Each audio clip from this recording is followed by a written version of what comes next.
They say we Vikings feared no man, that we charged into battle with death in our eyes and blood on our blades. And it's true. We sang songs as our bones broke and laughed while we burned villages to ash.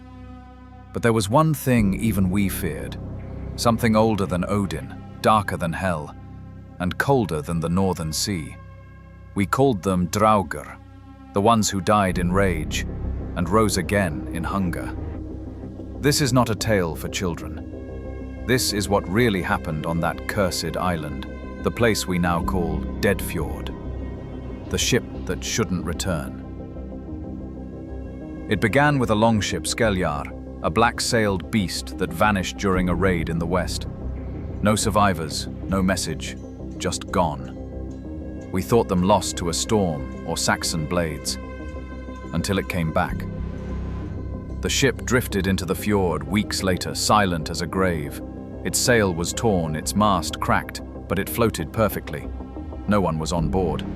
At first we thought it was a gift from the gods, until we climbed aboard. The deck was soaked in dried blood. Scratches dug deep into the wooden rails, like claws had torn at them from inside. Ropes were snapped, shields cracked, and the strangest thing, no bodies, just armor, swords, bones, and a stench like death had forgotten how to leave. We burned the ship, thinking it cursed, but the curse had already landed. The first to rise. It started with Bjorn, the blacksmith. He'd handled the shield of one of the dead, kept it, polished it, even bragged it was a sign of luck. 3 nights later, he vanished from his hut. The next morning, we found his body on the shore, bloated, pale, with sand-filled eyes and lips stitched shut with seaweed. We buried him, gave him rites, set stones to guard his grave. That night, he came back. I heard the screams first, then the howling. By the time I got there, 3 huts were torn apart, livestock butchered, and old Yrsa, our seeress, found curled up behind her hut, eyes wide open but soul long gone. The guards claimed they saw a figure walking in the fog, tall, limping, dragging something behind him. They swore it was Bjorn. The dead do not rest. We thought it was madness, grief, shadows in mist, until the graves opened. First 1, then 3, then all of them. The ground cracked and hands burst from the soil clutching at air. Warriors who had died weeks, even years ago, began to claw their way out, faces rotted, eyes glowing with an unnatural fire. Not like ghosts, not spirits. Flesh and bone twisted by rage. These weren't our friends anymore. They were cold, silent, driven by hatred, and they wanted one thing: to kill the living. We tried axes, fire, iron. They didn't stop. You could break their limbs, they'd crawl, cut their heads, they'd bite. Some we burned, and even the ashes moved in the wind like snakes. The Siege of Deadfjord. We fortified the village. Circle of stone, high palisade, watch every night. But it didn't matter. They didn't attack like men. They didn't fear pain. They waited.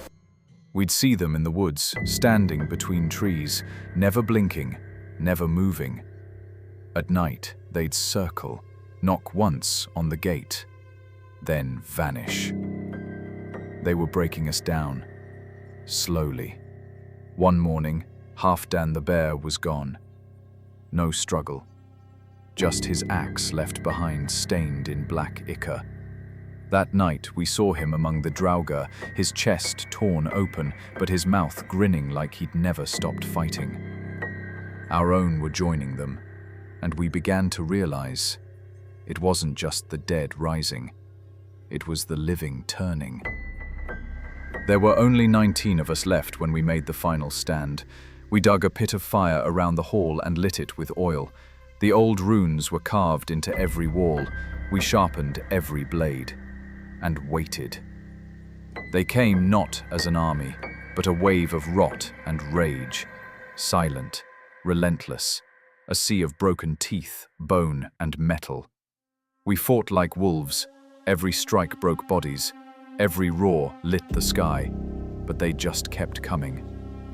I watched Thora the Red impaled through the stomach, yet she held the torch to the horde and screamed as they burned with her.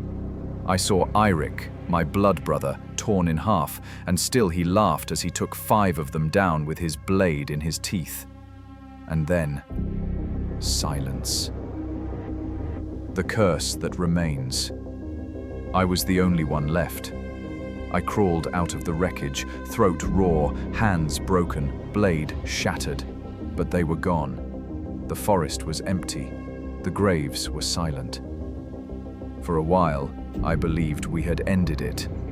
But now, years later, I feel something watching me at night.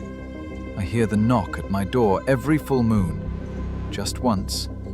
Always once. I do not open it. I sit by the fire with axe in hand and whisper the old words, because I know the dead do not forget. And some warriors never stop fighting, even after death.